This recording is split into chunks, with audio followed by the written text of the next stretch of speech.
Hello, welcome to LLG's Random But Real. My name is Lisa L. Gilliam, and I am the host of this podcast, where we have conversations about any and all things random with an entree, not a side dish, of mental health advocacy. I use my performance, communication, and literary art skills to bring awareness about mental health and other topics. Therefore, whether I am singing, speaking, or writing, it is my desire that my words will be melodic, just like music, to your ears. Please note, the comments expressed in this podcast are those of mine and or the guests. They are not intended to be used for professional guidance. Please seek a licensed professional if you are in need of care or therapy, experiencing trauma, or are in danger. And if in danger, please call 911.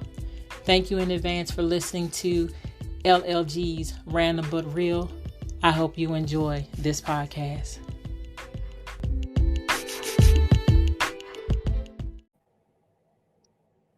Hello, everybody, and welcome to this edition of LLG's Random But Real, where we have conversations about any and all things random with an entree, not a side dish, of mental health advocacy.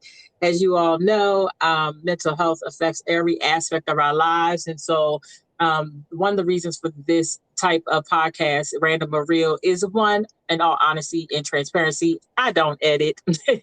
We speak about whatever kind of comes to mind. And so if we make some mistakes in what we say, then we just roll with it. Because life is like that. It is random but real, but we also do keep it real. And we talk about very sometimes sensitive issues, sometimes exciting ones, sometimes fun ones. So I hope that you'll check out some previous broadcasts as well as future ones. And we do pre-record. And so today I'm excited to have one of my very long-term friends. We don't get a chance to talk a lot outside of social media, but Teddi Sturgis-Watson, say hello to the people. Hello. Can you hear me? Y'all, she's super talented. I don't know how I know we met through Nothing But the Truth Ministries, Pastor Tanya Mitchell, or Apostle now, Tanya Mitchell. However, I remember when I first saw you dance, I was like, she's got to dance to one of my song poems. I think you did it to Bandage or Bondage, right? I think that's what you Yes, you had a conference too. You passed the conference. Yeah. Yes. So we did connect through Apostle Tanya, and then you and I developed a relationship because we both, and so that's how we connected. And yes, I have danced to your beautiful singing more than once. Yeah, definitely more than once. She's good, y'all, but she's done so much more since that time. Just as prospering and doing stuff. So I'm going to let you tell people what you do now. We'll definitely shout out the podcast too, because we want people to support you as well. But go ahead and give us your spiel, Miss Teddi. Well, hello, people, and thank you, Lisa, for and the invite to come on to your podcast. So right now, what I am doing, I have a spirit-led business. It's called Older, Better, Wiser. And it started out as a way to minister to women in their second act of life, women over 50, who's rediscovering their purpose, discovering their purpose, and helping to help them to maneuver what that looks like. A lot of times we wake up later in life and we wonder, where did the time go? I haven't accomplished some things that I really wanted to do, or I've worked certain amount of years, or even I'm retired. What do I do with my life now? So it started out as that. And then in the midst of that, I fell upon finding my purpose. And it sounds weird to say that because I've been in ministry for so long. But I found that my calling was a part of my purpose, but it was not my purpose on the earth. Okay. So coming into that revelation was a big eye opener. And now what I do is I've now redefined that business ministry, and now I help people, women, of course, but I do help people find their purpose. Okay. And also finding that through healing. Also finding Okay. that through healing. Okay. Well, that sounds good. So this sounds like a great platform for you here because healing is super, super, super important.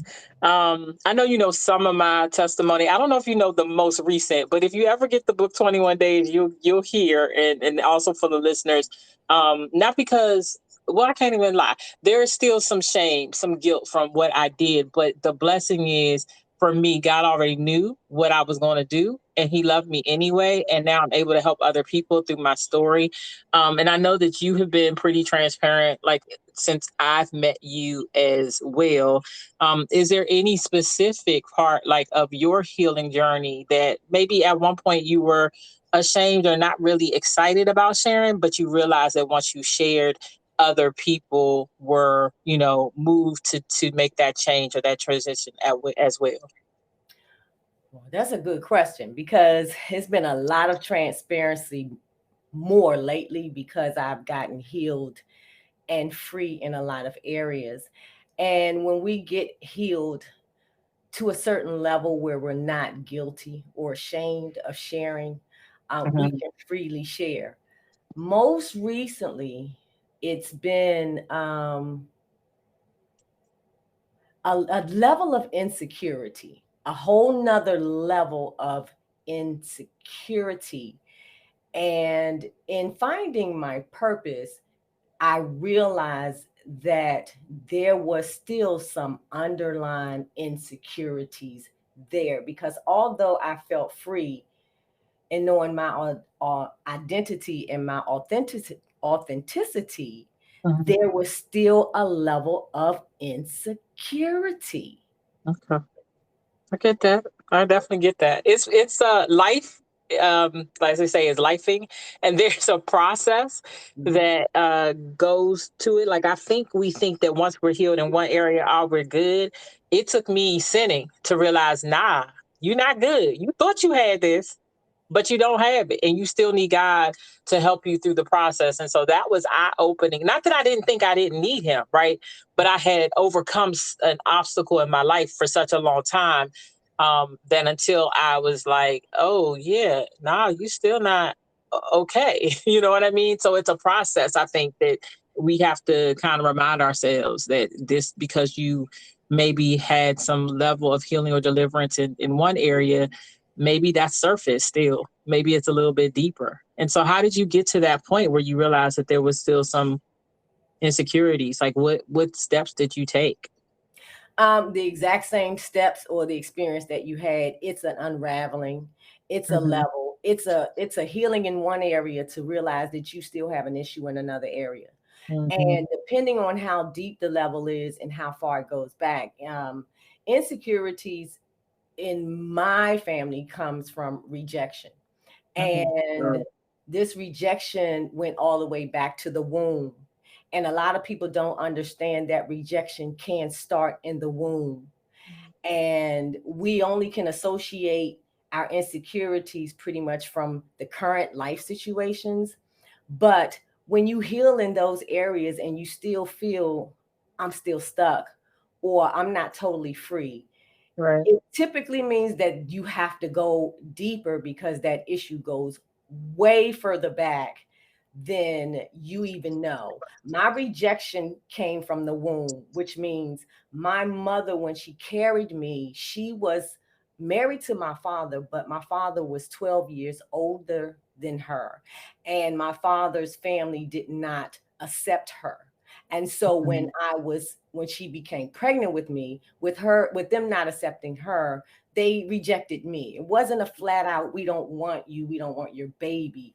But the child in the womb can feel all of that rejection coming from the mother. Mhm. So my rejection went back that far, not only on my father's side, but it went back far on my mother's side. So I had two sides of generational stuff that I had to get to dig into. And I'm still digging today. You're I am right. still digging today. The biggest digging for me wasn't even the insecurity. That's just a part of it. It's actually fear. Mm. The fear in my bloodline goes so far back that as I heal in other areas and then I get blockages or I get stuck, it all boils down to the fear. And I'm like, I gotta go another level. I gotta go another level. Okay. So how far do I have to go back? You know what I'm When saying? is it going to stop? Right. Exactly.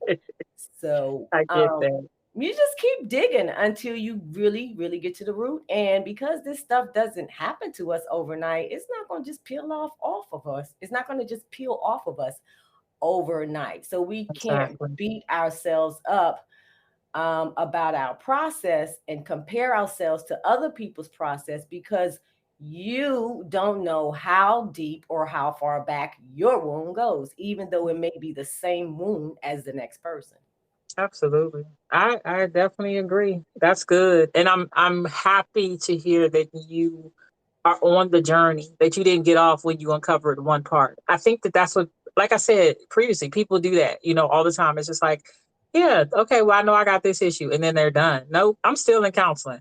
A counselor who goes to counseling, even though I'm not practicing counseling now, that's still what my degree is in. I'm trained, what I'm saying, I'm very knowledgeable in the area, and I still needed help to process through, because when I found myself doing what I did, or some of the things that I did, or found myself in the same cyclical situation, I was just like, okay, I'm the common denominator here. So there's still something that's not, or that's amiss. You know what I mean? So we have not, because we ask not, or we ask amiss. And we only focus on the first part, right, of that scripture. We didn't Yeah. ask for it, so that's why. But no, sometimes we ask wrong. You know what I'm saying? We didn't know what it is that we were supposed to be asking or praying for. So I'm trying to be, what I'm saying, better, wiser. You know what I'm saying? I'm definitely older. I'm trying to be better and wiser too. I know I just turned 50 in May. So I don't know, Teddy, like for real. As something happens between 49 and 50. It It's does. something it's definitely a different situation, you know what I'm saying? And so I'm glad to hear that you want to help, those of us that are, in that age range. Like, true story, I was so excited, I was geeked, whatever term you want to use, when I got my AARP card. And then Yeah. I went to my annual physical, which is really important. Y'all listen to your body. Um, but make sure you check it out to make sure everything is good. And my doctor is like, "Oh yeah, you're 50 now, so it's time for your next colonoscopy," which I absolutely hated that experience. Mhm. You got to get. I haven't shared this with a lot of people, but I actually had a scare with the mammogram last year. Thank God everything was okay. But now I have to go every 6 months to make sure everything is good. I can't stand that. There's a lot of other things that come along with 50 that I wasn't thinking about. And the reality, my mom died, she was 74. I felt like she was still super young, right? I think I'm still stuck in the 90s, like, when she was closer to my age. But what really I saw through this process was like, wow. I mean, of course, we don't know when we're going to die, but if I did only have 24 more years, what is that like? What does that look like? I'm still single, not married, no children. So having community has been important to me, but I've also found that because of my life story, because of the rejection and abandonment I have experienced, I don't have the community that I thought I did. So what would you share with someone like me? Because I know there's a lot of other people that have gone through some of the same experiences. That's a good question. And to unpack that question. Take your time. So I will say that community is important, Mm-hmm. very important, because there's no one like you who can help you. They Mm-hmm. understand people who have gone through and have overcome what you have gone through, and they have overcome it on the other side.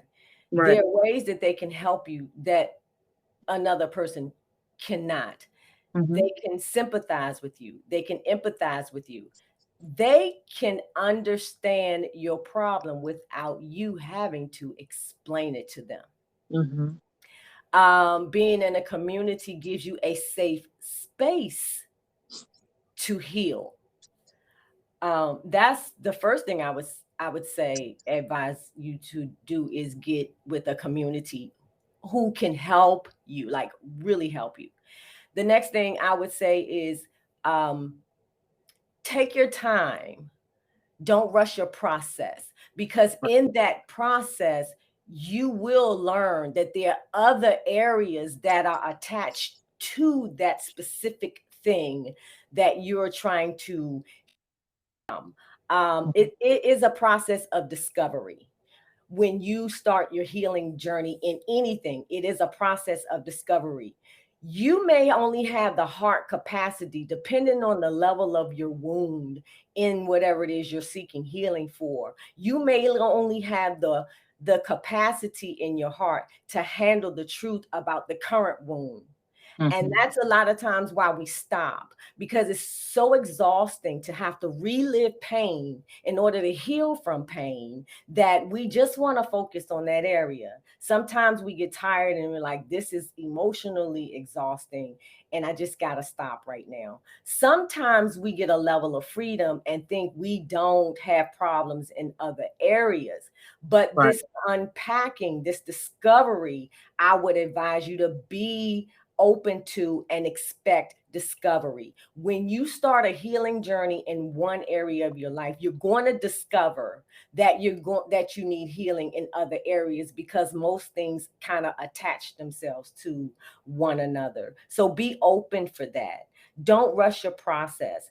And don't compare your process to someone else's healing, because you don't have the same root that this caused. Experience that caused this wound may not be the exact same experience as the next person, even though the wound resulted in the same.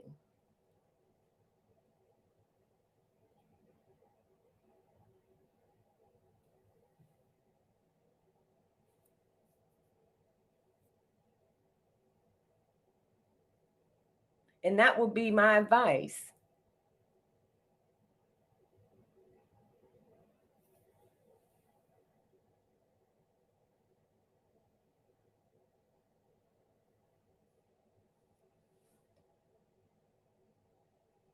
Lisa, you still there with me? Can you hear me now?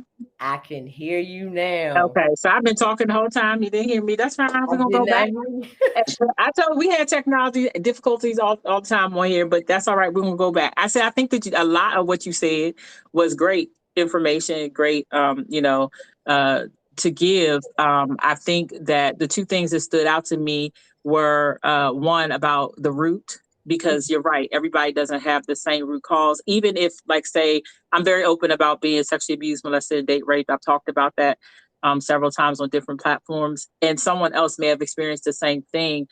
Today, I was watching a video that a friend from college had shared, and the person's experience, although they had been sexually abused and molested, and I don't talk about molestation and sexual abuse were very similar to me, but I was listening to that person's story and I was like, God, thank you, because it was far worse than anything I ever experienced. Not to say that it was still really bad for me, but I didn't go to the level that that person went through. And now she's on the other side advocating for other people and working with Maxine Waters. And I wish I knew her name directly, but I saw this clip on YouTube, on Facebook.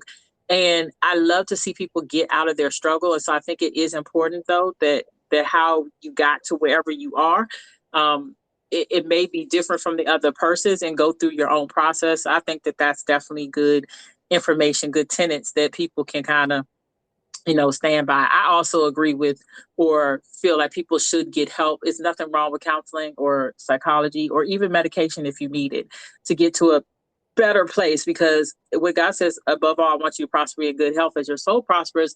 Some people do unfortunately need medication in order to have or help the imbalances. It doesn't mean that you have to always take it, but do what you have to do until the manifestation of your healing takes place. And I know a lot of people feel differently about that, but being in the field, I'm definitely a proponent of counseling. How do you feel about that? Oh, I don't have a problem with counseling. And I have to be totally honest with you. When I was so spiritually minded that I was no earthly good, yes, I believed that counseling wasn't needed. However, I am a life coach, and in life coaching, coaches need coaches. I Mhm. need coaches. And you went to a counselor or you go to a counselor. I have a coach, and my coach just doesn't coach me in my business. My coach helps me through my struggles, and my struggles are soulish, meaning my struggles in my business or struggles that I may have in my business or blocks me from moving forward in my business are all because of internal wounds. Mhm. And Yeah. so even though she's not classified as a counselor, she counsels me. I totally understand. I don't, that I do put out the caveat that they're different trainings, but they do definitely have some similarities. And I think my whole point is if you need help, get help. Don't try to No. do it by yourself. You know what I mean? And I do have to say this, although I'm not preaching and teaching right now, and that's part of because of where I am personally. I believe that, ministry is great and then talking to pastors are great, but I will tell you all for the 50,000th time, if you've heard before, most pastors are not trained in counseling or life coaching. They don't know what they're talking about. I'm be honest, unless God leads them to say whatever. So talk to your pastor or your spiritual leader, but also go get a life coach, a counselor, psychologist, somebody else that's been trained specifically to deal with the mental health aspects of things, or like you said, the soul aspect of things. I would rather you have more than less. And I say that with all love because I have a lot of friends who are ministers and pastors, and I've had to school or educate some of them in the areas of mental health because that's not something that they deal with. The Bible talks about a lot of people who have had that dealt with depression, but then we don't want to talk about it in the church. The Bible talks about fear, right? I always say, he said, I haven't given you the spirit of fear, but a love, power, and a sound mind. If you haven't given it to me, it means you don't want me to have it. It does not mean that I won't experience it. Two different things. And so, no, it's not okay to stay in that place, but God already knew. Be anxious for nothing. He's telling us not to be anxious. You know what I'm saying? But everything with prayer and supplication, make your request known unto God. He doesn't want us to be anxious, right? But it doesn't mean that we won't ever be. So let's actually deal with the real issues. Don't act like it can't happen. Right.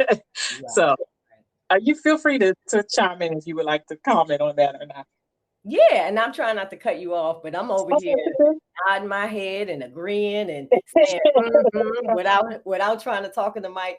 But I am agreeing with it totally.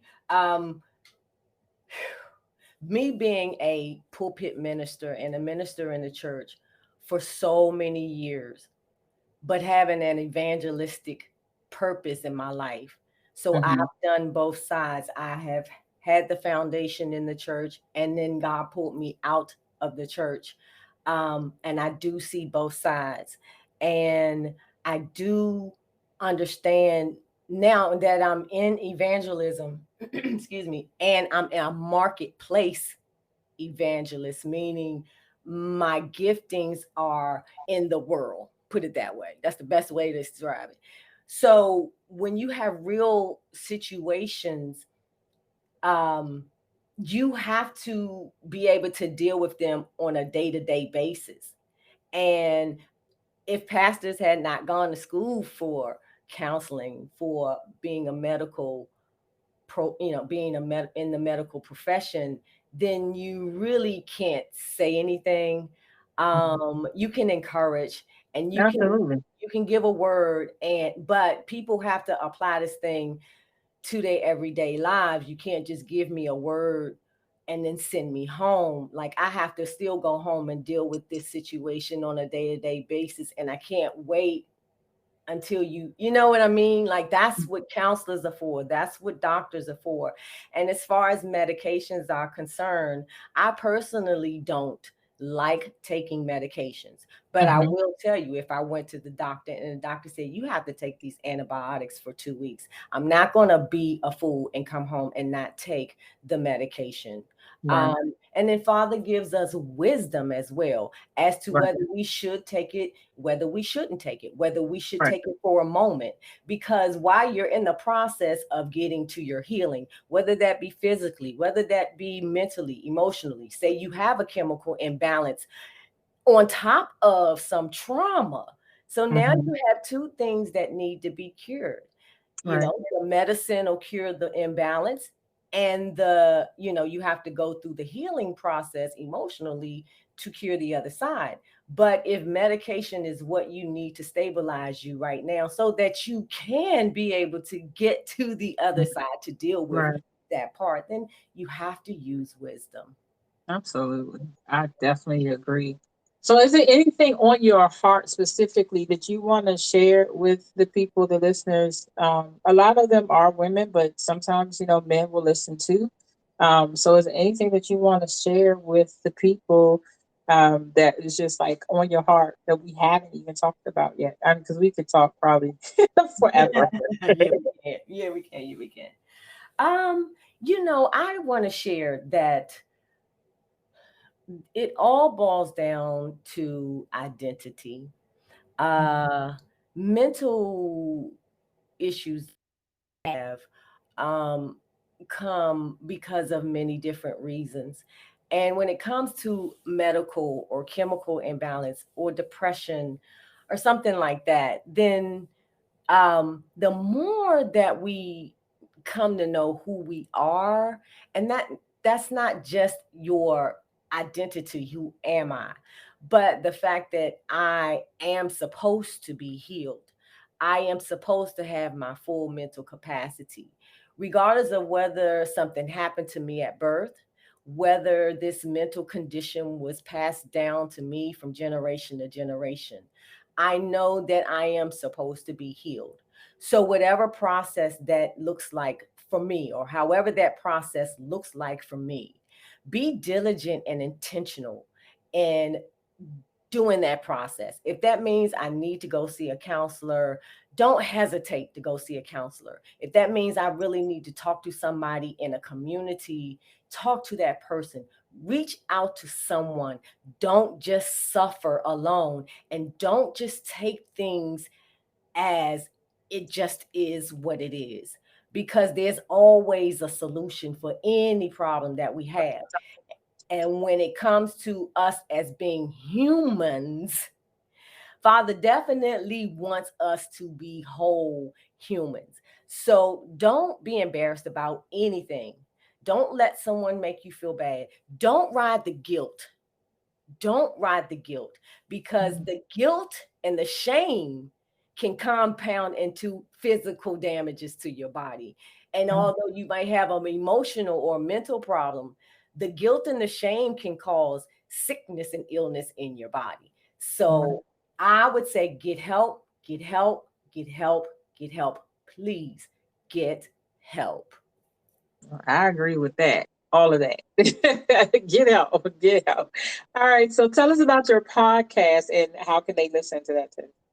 So I can actually be found on YouTube first, Older, Better, Wiser, YouTube. I can be found on Instagram, Older, Better, Wiser. And I can be found on Facebook, Older, Better, Wiser. My podcast is Podbean, is where I am on podcast at Older, Better, Wiser. Awesome.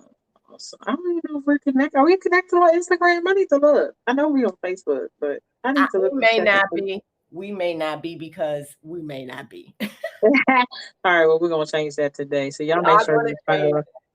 follow Teddy at Older Better Wiser, YouTube, Instagram, Facebook, and then Podbean. All right, so you all can listen to her podcast. Thank you so much, Teddy, for being a guest on this podcast. I hope that it's funny because sometimes I feel like even in the last, we did this one less than 30 minutes, and yet we touched on a lot of deep subjects. And so you never really know how it's going to go. They're always, like I said, random. For anybody that's listening who wants to be a guest, please, reach out to me.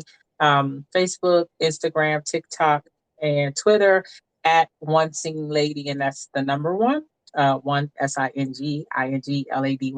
YouTube spelled out ONESINGINGLADY. You can look at previous YouTube lives. You can also listen to my music, my poetry, spoken word, um, everything else that I do on there. And I hope that you'll connect and follow us on our pages. And if you've heard this, you know, also go to the website, lisalgilliam.com, and just let me know in the guest book that you've been blessed by something that was shared. Sometimes when I'm in my headspace, or feelings of rejection and abandonment, etc., having the encouragement from other people gives me the wherewithal to want to continue to do this type of work. So I thank you again for being on here, for sharing your time. I know we've both had a little day. I'll let you know when this airs. But if did you want to give like a closing statement before we get off of here? Yeah, I wanted to say thank you for inviting me on. I would love to come back anytime that you invite me. I am proud of what you are doing here, and I am all about that healing space. So, Absolutely. thank you. Yes, and we did talk on some good stuff here. It was a good talk. I like quantity over quality, even though it was only 30 minutes. It was good. Awesome, awesome, awesome. I'm trying to do better. I'm trying to do better. Oh, y'all, go buy the book 21 Days. It deals with all types of healing relationships. I really pour my soul in there as have been a former counselor, and I share some stuff too. And guys, if I dated you or if Tracy, my co-writer, dated you, you might be in the book, but we use nicknames. So it's definitely a healing journey. Thank you so much, Teddy. I really, really do appreciate it. Everybody else, thank you all for listening and continue to listen, share, like all of this information. One Singing Lady out. Have a good one. Peace.